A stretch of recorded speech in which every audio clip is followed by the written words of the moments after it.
본문은 예루살렘 성으로 대표되는 예루살렘 백성들, 나아가 남유다 백성들의 죄를 고발하는 하나님의 고발을 내용을 담고 있습니다. 예루살렘이 저지른 죄는 크게 두 가지로 범주로 나눌 수 있습니다. 첫 번째는 종교적인 범죄입니다. 이스라엘이 지속적으로 지적받았었던 우상숭배의 죄가 여기에 해당된다고 할 수 있습니다. 두 번째 범주의 죄는 이 사회적 범죄입니다. 착취하고 학대하고 음란하고 또 속이고 빼앗는 일들이 이 남유다에 만연해 있었습니다. 정리하자면 예루살렘은 하나님이 모세를 통해서 주셨던 십계명의 모든 계명을 다 어겼다고 할 수 있습니다. 하나님은 타락한 예루살렘을 벌하기에 앞서서 너희들이 왜 심판을 당하게 됐는지에 대한 그 이유를 낱낱이 파헤치시면서 이스라엘 백성들에게 심판에 대한 원인을 분명하게 제시하고 계십니다. 우리는 하나님이 하시는 일들을 참 다양하게 해석할 수 있습니다. 하나님은 참 다양한 일들을 하시는데 하나님께서 그 중에서 집중적으로 하시는 사역 중 하나가 뭐냐면 바로 이 사람들의 죄를 고발하는 일이라는 사실입니다. 하나님께서 이스라엘에게 율법을 주신 이유가 무엇이었을까? 애초에 하나님은 이스라엘 백성들이 율법을 다 지키기를 원하시는 마음으로 율법을 주셨을까라는 질문을 던져본다면 우리는 좀 고민을 해봐야 할 것입니다. 사도 바울은 이렇게 말했습니다. 율법의 행위로 그의 앞에 의롭다 하심을 얻을 육체가 없나니 율법으로는 죄를 깨달음이니라. 누구보다 율법에 정통하며 율법에 헌신적이었던 사도 바울은 말합니다. 율법은 우리에게 의인이 되라고 주어진 것이 아니라 너 스스로가 죄인임을 깨닫게 하기 위해 주어진 것이라고 말하고 있습니다. 즉 율법은 우리의 죄를 고발하기 위해서, 우리가 얼마나 악한 죄인인지를 마주하게 하기 위해서 우리에게 주어진 것이라는 사실입니다. 이스라엘은 율법을 통해서 자신이 죄인이라는 사실을 지속적으로 상기해야만 했던 것입니다. 그러나 하나님은 여기서도 직성이 풀리지 않습니다. 그래서 하나님은 예언자들을 보내셔서 이스라엘의 죄들을 낱낱이 그들 앞에서 지적하며 고발해 오셨습니다.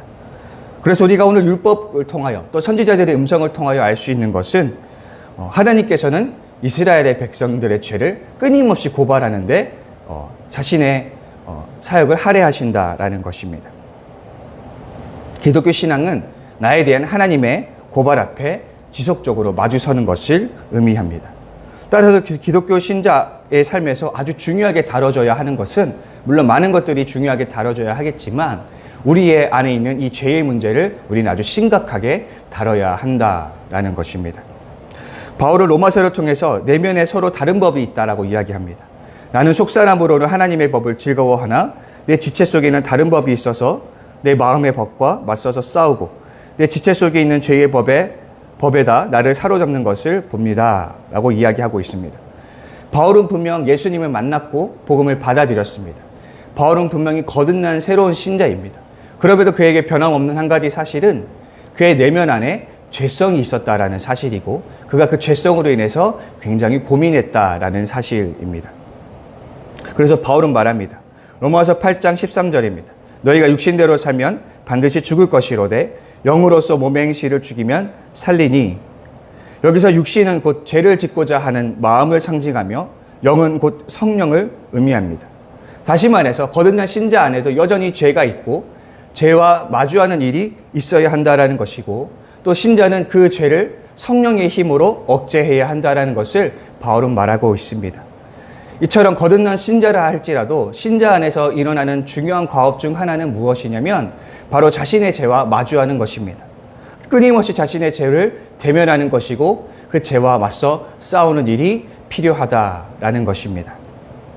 제가 자주 드는 예가 있는데 빛이 밝을수록 그림자가 더욱 짙다라는 것입니다. 우리 빛이 되신 하나님께 우리가 더 가까이 나아갈수록 나의 그림자는 더욱 짙어집니다. 무슨 말인가 하면 우리가 더 하나님과의 건강한 관계를 누릴수록 또 하나님과의 친밀하고 풍성한 관계를 누릴수록 내 안에 있는 죄악이 더욱 짙게 드러난다라는 것입니다. 제가 신앙생활하면서 한 가지 깨달은 것이 있다면 사람이 성령 충만할 때 일어나는 일 중에 하나가 죄에 대해서 예민해진다라는 것입니다. 그래서 내 죄가 더욱 잘 보이고 다른 사람들의 죄가 더 잘 보이는 더욱 민감해지는 그런 일들이 일어난다라는 것입니다. 다시 말해서 신앙이 성숙해질수록 우리는 죄를 가볍게 다룰 수 있는 것이 아니라 죄를 더욱 치열해지고 죄와 더욱 심각히 다룰 수밖에 없다라는 것입니다. 여러분들의 신앙이 건강한지 그렇지 않은지를 점검하는 기준이 바로 이것이 될 수 있을 것 같습니다. 여러분들의 내면에 근심하며 씨름하고 있는 죄가 있으십니까? 이것으로 나의 신앙을 한번 점검해 보시기를 바랍니다. 오늘 나의 죄를 고발하는 하나님의 음성을 들을 수 있기를 바랍니다. 만약 내가 죄가 없다는 생각이 든다면, 나는 그럭저럭 만족할 만한 신앙생활을 하고 있다는 생각이 든다면 어쩌면 우리의 신앙은 어딘가 잘못되었을 수도 있습니다. 하나님의 은혜로 내 내면의 죄악을 대면하고 그 죄와 싸우는 성도의 가업을 지속할 수 있는 저와 여러분이 될 수 있기를 바랍니다. 오늘 하나님의 신랄한 고발을 잘 눈여겨보면 이 두 종류의 범주의 고발은 칼로 자르듯이 선명히 나뉘어지기보다는 앞치락 뒤치락하며 한 맥락 속에서 등장하고 있다는 사실을 우리가 볼 수가 있습니다. 종교적 범죄, 즉 우상숭배의 범죄와 사회적 범죄는 엄격히 구분하기 어려울 만큼 괴를 같이 하고 있다라고 볼 수 있습니다. 그래서 에스겔에서는 지속적으로 하나님을 향한 죄와 사회를 향한 죄가 항상 동등하게 등장하고 있음을 우리는 알 수 있습니다. 이렇게 종교적 범죄와 사회적 범죄는 상관관계가 있다라는 것이죠. 그러나 저는 나아가서 이 둘 사이에 상관관계를 넘어서 인과관계가 있다라고 말하고 싶습니다. 다시 말해서 우상숭배라는 죄는 반드시 사회적 범죄를 필연적으로 낳게 되는 결과를 가져온다라는 것입니다. 아담이 선악과를 먹었을 때를 우리가 주목해 보자면 먼저는 하나님과의 관계가 깨어졌습니다. 그래서 아담과 하와가 선악과를 먹고 나서 자신들이 벗었음을 깨달았고 하나님께서 그들을 찾으셨을 때 아담과 하와가 하나님이 두려워서 피했다라고 성경은 기록하고 있습니다. 이처럼 선악과를 먹자마자 하나님과 인간의 관계가 깨어지고 인간은 하나님을 피해 달아나는 일들이 일어나게 됩니다. 또 그 이후로 이뤄진 사건이 무엇이냐면 인간과 인간의 관계가 깨어졌다라는 것입니다. 하나님이 아담에게 선악과를 먹었냐고 추궁하셨을 때 아담은 하와가 나에게 그것을 주었다라고 말하면서 그 핑계를, 그 탓을 하와에게 돌리게 됩니다. 자신이 살기 위해서 자신의 뼈이고 살인, 자신의 아내인 하와를 제물로 삼은 것입니다. 또 그 이후에 피조세계와의 관계가 깨어지게 됩니다. 하나님은 아담과 하와가 선악과를 먹은 이후 결과로 그 벌로 땅과 인간관계 사이의 관계가 어그러짐을 이야기하시는데 이제 아담은 땀 흘려 일해야만이 그 땅의 소산물을 먹을 수 있고 땅은 아담을 향해서 가시덤불과 엉겅퀴를 낼 것이라고 이야기를 하고 있습니다. 정리해보자면 아담과 하와가 죄를 짓고 나서 하나님과의 관계가 깨어졌을 때 그 죄의 여파는 거기서 멈추는 것이 아니라 하나님과 인간의 관계가 깨어진 이후에 사람과 사람의 관계가 깨어지고 그 이후로 또 사람과 피조물 사이의 관계가 깨어지는 것을 우리가 볼 수가 있습니다.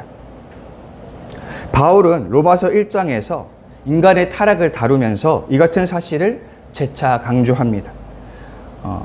로마서 1장 28절에서 31절 말씀입니다. 그들이 마음에 하나님 두기를 싫어하며 하나님께서 그들을 그 상실한 마음대로 내버려 두사 합당하지 못한 일을 하게 하셨으니 곧 모든 불의, 추악, 탐욕, 악의가 가득한 자요, 시기, 살인, 분쟁, 사기, 악독이 가득한 자요, 수근수근하는 자요, 비방하는 자요, 하나님께서 미워하는 자요, 능욕하는 자요, 교만한 자요, 자랑하는 자요, 악을 도모하는 자요, 부모를 거역하는 자요, 우매한 자요, 배약하는 자요, 무정한 자요, 무자비한 자라. 바울에 의하면 인간이 저지르는 모든 불의는 이 하나님을 의지하지 않는 것에 대한 논리적인 귀결입니다. 그러니까 사회적 모든 범죄들, 불의들은 어디서 비롯되냐면 하나님과의 관계가 어그러졌을 때 일어나는 필연적인 결과라는 것입니다. 하나님과의 관계에서 문제가 생기면 그것은 반드시 거기서 넘어서서 삶의 문제로 이어지며 이 문제는 반드시 사회의 큰 문제가 되어버리는 것입니다. 이렇듯 하나님과의 관계가 무너지게 되면 결국 모든 관계가 무너지게 된다고 우리는 볼 수 있습니다. 그렇다면 이런 질문을 해볼 수 있겠습니다. 여러분들의 삶의 문제들은 어디에서 비롯되는 것입니까? 우리가 곰곰이 생각해 봤으면 좋겠습니다. 우리는 삶에 일어나는 문제들에 대한 균형 잡힌 시각을 가지고 있어야만 합니다. 그러나 우리는 많은 경우 그 문제의 원인을 외부에 둘 때가 많습니다. 그 사람이 문제여서 그래. 그 사람 때문이야. 일이 잘 풀리지 않은 건 내 환경 때문이고 내 상황 때문이야 라고 말을 할 때가 있습니다. 물론 그 말이 사실일 때가 있어요. 나의 노력과 나의 어떠한 것과는 상관없이 외부적 요소로 불거지는 문제들이 분명히 있을 수 있습니다. 그러나 그것이 나의 내면에서 비롯되는 문제라면 어떡하시겠습니까? 그래서 우리는 보다 근원적인 질문을 던질 수 있어야 하겠습니다. 나는 하나님과의 관계가 온전한가? 나는 하나님과의 관계 속에서 충분한 영적 교제를 나누고 있는가? 영적 양식을 받고 있는가? 나는 하나님이 주시는 힘과 은혜로 일들을 감당하고 있는가? 라는 질문을 던져볼 수가 있습니다. 여러분들이 과거에 정말 뜨거웠던, 여러분들의 신앙이 뜨거웠을 때를 한번 떠올려 보십시오. 처음 하나님을 믿었을 때, 하나님이 놀라우신 은혜를 받아서 변화를 일으켰을 때 그것을 가장 먼저 깨달았던 사람들이 누구입니까? 아마도 보통은 주변 사람들입니다. 하나님과의 관계가 풍성해질 때 일어나는 변화는 놀라워서 주변 사람들이 금세 알아차릴 수가 있습니다. 저는 모태신앙인으로서 정말 어렸을 때부터 수련회는 정말 빠지지 않고 다 다녀봤습니다. 그러다가 어떨 때 한 번은 기억에 남는 친구가 있는데, 제가 초등학교 때 이제 어떤 수련회를 참석했는데 그 친구가 수련회를 많이 받았는지 이 수련회에서 돌아오는 날 부모님을 만났는데 이제 부모님 앞에 엎드려서 부모님께 사죄하는 것을 본 적이 있었습니다. 그 친구가 펑펑 울면서 부모님 앞에서 자신의 죄를 오열하면서 고백을 하는 장면을 봤는데, 저는 그때 그것이 바로 이 신앙의 힘이구나라는 것을 깨닫게 되었습니다. 그 친구가 하나님과의 관계 속에서 자신을 새롭게 보았을 때 그 친구 안에 있는 자신의 내면의 문제가 드러나게 되었고, 그 친구는 그것을 깨닫고 회개할 수 있게 되었던 것입니다. 지어처치 성도 여러분, 삶의 문제에 대한 접근 방식을 한번 재고해 보시기를 바랍니다. 내 삶에 반복적으로 무언가 문제가 일어나고 있다면 그 문제의 원인을 외부에서 찾기보다는 먼저 하나님과의 관계에서부터 시작하는 것입니다.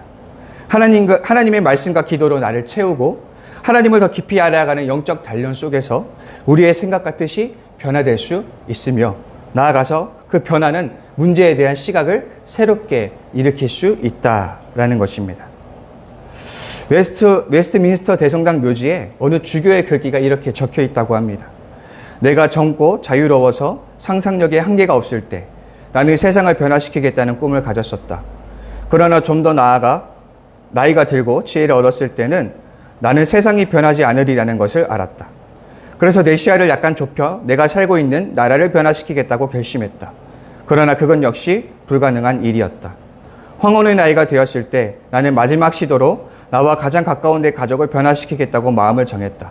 그러나 아무도 달라지지 않았다. 이제 죽음을 맞이하기 위해 누운 자리에서 나는 문득 깨닫는다. 만일 내가 내 자신을 먼저 변화시켰더라면 그것을 보고 내 가족이 변화되었을 것을, 또한 그것에 용기를 얻어 내 나라를 더 좋은 곳으로 바꿀 수 있었을 것을, 그리고 누가 아는가? 세상도 변화되었을지. 지어처치 성도 여러분, 하나님과의 관계가 새로워지는 은혜가 있기를 소망합니다. 하나님과의 건강한 관계 속에서 나의 문제를 새롭게 조망할 수 있는 그 새로운 관점이 우리 안에서 생겨나기를 바랍니다.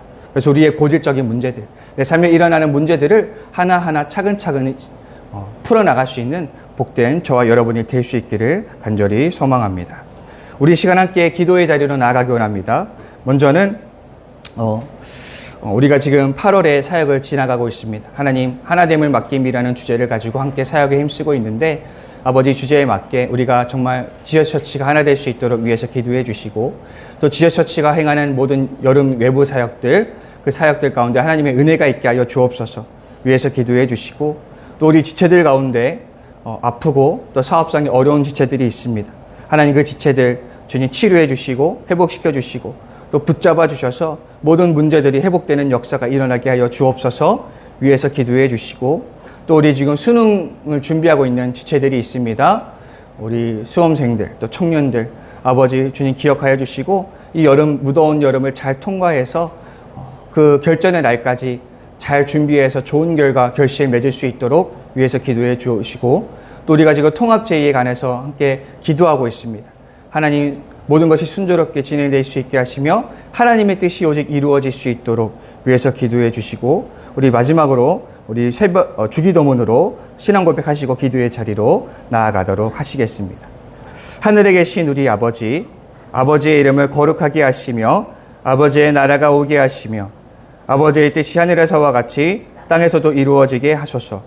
오늘 우리에게 일용할 양식을 주시고 우리가 우리에게 잘못한 사람을 용서하여 준 것 같이 우리 죄를 용서하여 주시고 우리를 시험에 빠지지 않게 하시고 악에서 구하소서. 나라와 권능과 영광이 영원히 아버지의 것입니다. 아멘.